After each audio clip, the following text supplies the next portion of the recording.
Good morning, everyone.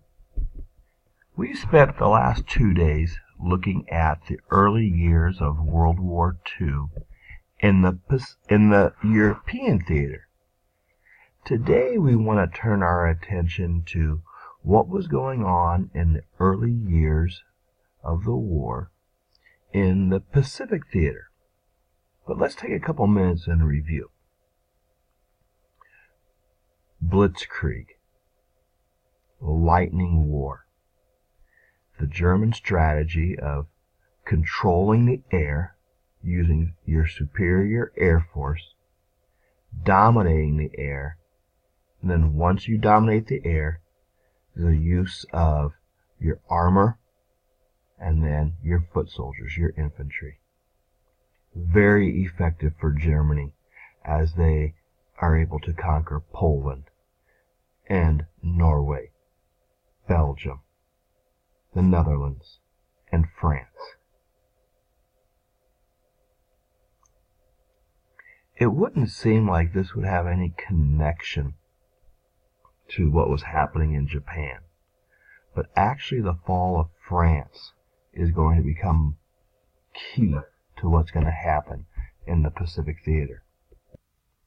The important thing for you to remember for today is that by mid-1940, France has fallen to Germany, and Britain is being bombed relentlessly in a fight for their lives against Germany, known as the Battle for Britain.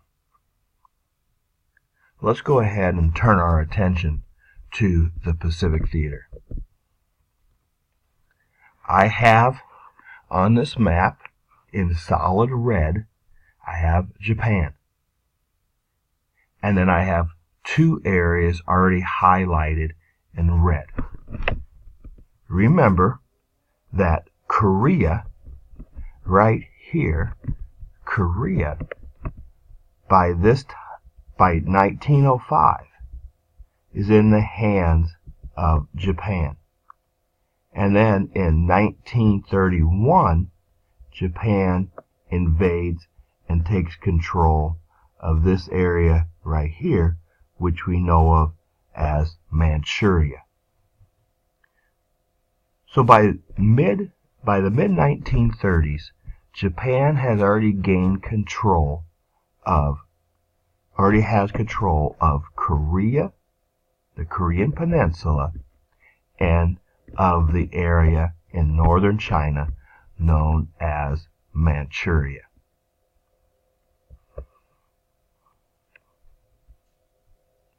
We know that in Europe, World War II is considered to begin in 1939. However, in the Pacific theater, if you were to be reading a Japanese or a Chinese textbook right now, World War II is considered to begin in 1937, because in 1937 is when Japan invades the interior, or the coastline of China.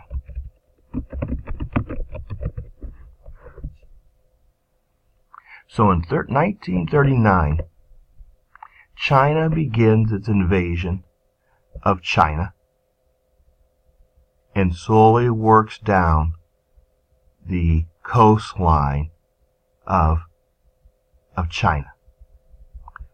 We already know this, we feel comfortable with this, and we realize that before this, China was in the middle of a civil war, and the civil war in China basically comes to an end to take on the common foe, Japan. However, as Japan was moving down the coastline, you need to go back in time. You need to remember that this part, Southeast Asia here, here was the colony. Here's where the French colonies. Down here, over here, are the British colonies. And then over here in what we would call Indonesia today, this here is the colonies of the Netherlands. Key to remember, China is the stopping point for Japan until 1940. See, in 1940, Japan's going to go on the aggression again. In 1940, after the fall of France, Belgium, and the Netherlands, Japan is going to invade Southeast Asia. Why not? It's a French colony. The French can't control it. The French have been defeated by the German Nazis. So in 1940,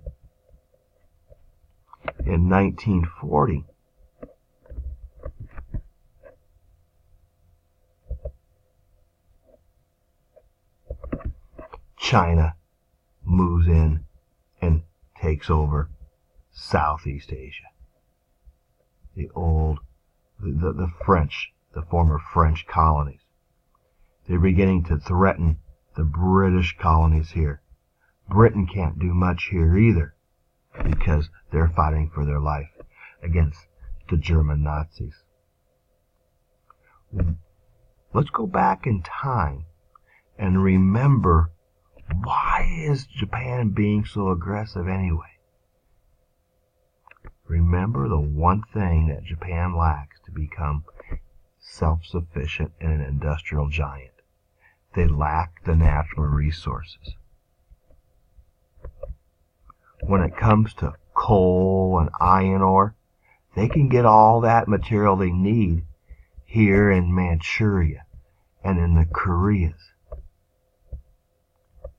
The one resource Japan doesn't have and they need is oil. They need oil to work in their factories. They need oil to run their military. Where's the oil in the area? The oil is here. Well, as Japan expands, this is concerning to the United States. And when Japan invades and takes over Southeast Asia, the United States is going to respond.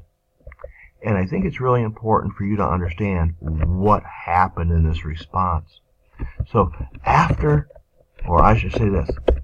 in response to the Japanese invasion of Southeast Asia, the United States refuses to sell oil to Japan. The United States realizes what Japan is doing is Japan is using that oil to build their empire. So after the invasion of Southeast Asia, the United States no longer sells oil to Japan. That is when Japan realizes it must get to Indonesia. It must get to this oil supply here. Again, we have to go back in time. Who is in control of this set of islands right here? That set of islands is the Philippines. And if you recall from the Age of Imperialism, those islands are under the control of the United States.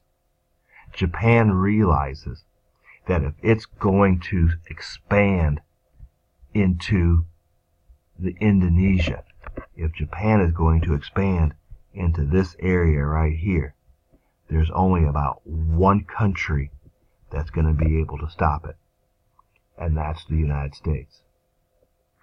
So as early as the mid-1940s, Japan realizes it's going to have to somehow build an empire without the interference of the United States. Let me show you what Japan would ideally like to see their empire grow to. Japan would like to see their empire basically cover this area right here. Japan felt if they could control this entire area here, they would be able to sustain themselves. So the last thing you need to write down is that by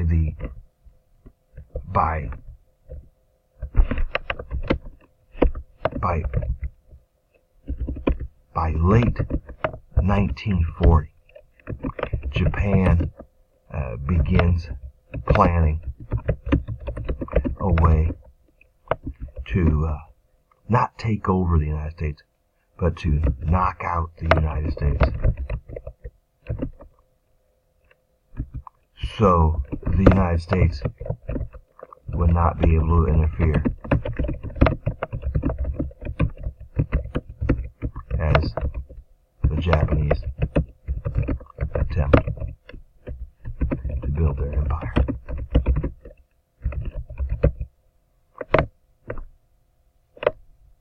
Yes, we're talking the attack on Pearl Harbor, which we'll go into detail tomorrow.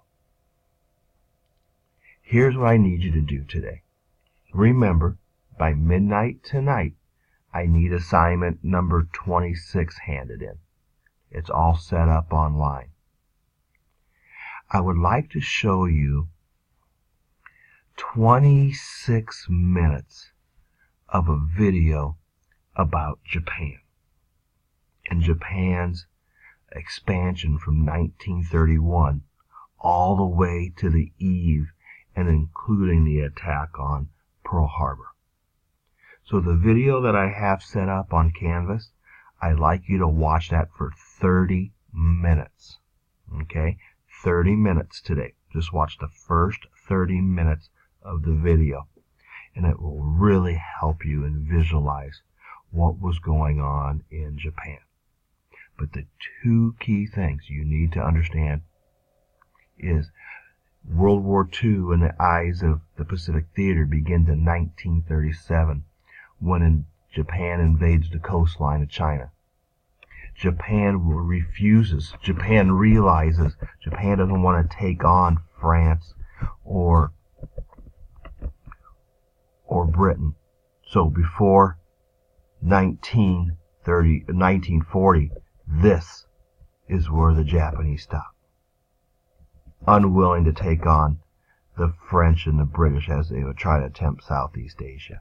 But once France has fallen in 1940, once Britain has to solely respond and be concerned about Germany, then in 1940 Japan invades Southeast Asia. It's at this time that the United States refused to sell Japan anything, including oil, that they could use for the war effort. It's at that point that Japan knows they must get control of Indochina for its supply of oil. Indonesia for its supply of oil. The only country standing in its way is the United States. And the United States, this is their colony here in Southeast Asia. The Philippines, and then some islands here, Guam and Wake Island. And where is the headquarters to the U.S. Navy during all this time? Here in Hawaii at Pearl Harbor. Enjoy the first 30 minutes of the video. There is no homework today. Make sure your homework from yesterday is in by midnight and you have a test tomorrow.